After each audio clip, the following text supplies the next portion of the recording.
Hey guys, welcome back to Objective Reviews. My name's Nick and welcome back to an edition of the old intro.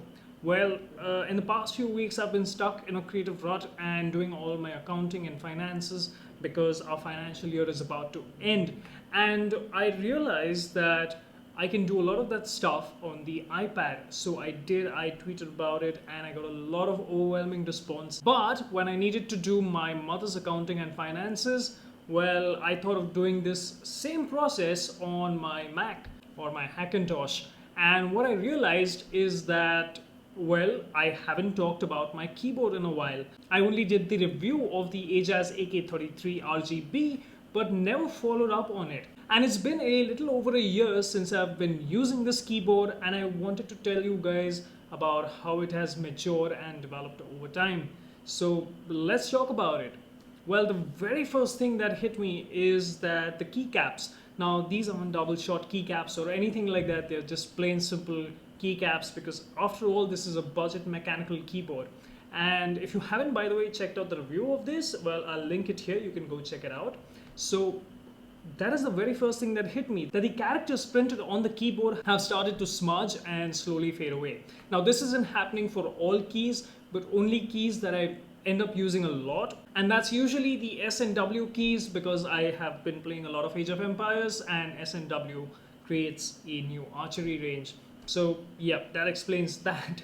But apart from that, as you can see, a couple of the keys have started to fade away, and well, I can live with this, especially given the price point of this keyboard when I bought it and the price for which it is retailing now. This is something I was expecting and it did happen, so I am not surprised by the outcome. The second thing I want to talk about are the mechanical keys themselves. Now, these aren't Cherry MX keys, so these are some third-party knockoff keys. And surprisingly, they still work as good as they were on day one. So this is very important for me because they haven't degraded in quality, usage. The springs still work as if they were new. So some great quality coming in through from Ajazz. And yeah, I would recommend this. Now, the third thing I want to talk about is the cleanliness aspect, and a lot of this goes ignored in a lot of keyboard reviews over long periods of time simply because most people are using it in a studio for review.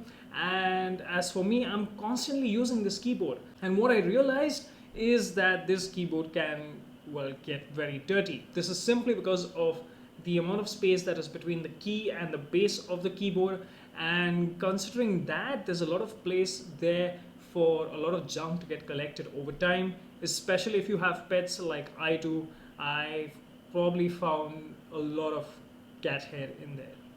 But there's no use fretting over this because cleaning the keyboard is pretty simple. You just take off all the keycaps, clean it up, put them back. You can use any image reference from Google to know which key goes back where, and that's about it. Now, do remember when you're cleaning this, do not use water to clean it because this is not waterproof in any way. So I recommend using something like isopropyl alcohol, which will just evaporate away within seconds after using it. The keycaps themselves will collect, well, maybe sweat or a thin layer of some greasy material, and you can just quickly clean that off.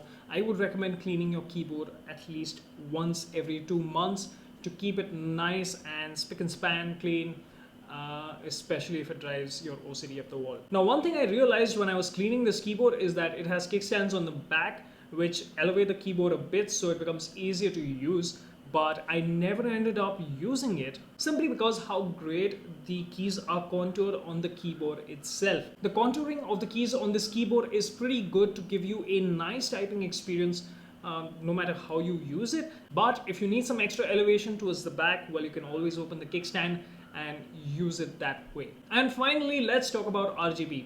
When I got the keyboard back in 2016, RGB was all the craze. I think it still is, and I'm still not interested in all the RGB stuff that is happening on computer peripherals and internals now as well. But let's get back to the keyboard and the RGB on this. The LEDs, they still work as good as they did on day one. There is no degradation in the brightness or anything like that. However, there is a issue that has developed over time, and that is that if I set the keyboard to a static color, some of the keys display a different color, sometimes the exact split opposite of that color. So for example, I'm using purple here because, well, that is the objective review's color, and it is showing red on some of the keys. I don't know how this happened, I don't know how to reset it, and I have no idea how to get it back to normal. I tried using their software where I downloaded it and I installed it, but it refuses to run on Windows 10.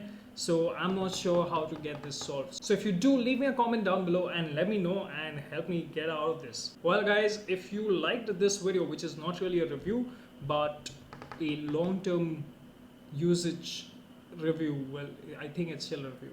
Well, hit the like button then. If you disliked it, you can leave me a comment down below and let me know why you disliked it. If you're new around here, don't forget to hit the subscribe button, and the links to buy this keyboard are down in the description. There is an Amazon affiliate link in there, but the cost is almost the double of what it is on websites like Banggood or something like that. So it's your call where you want to buy it from. If you want a fast, quick delivery, you can buy it from Amazon or get it from Banggood, but do remember that you may have to pay import duties when you buy it from there. So good luck if you're planning to buy this one. Cheers.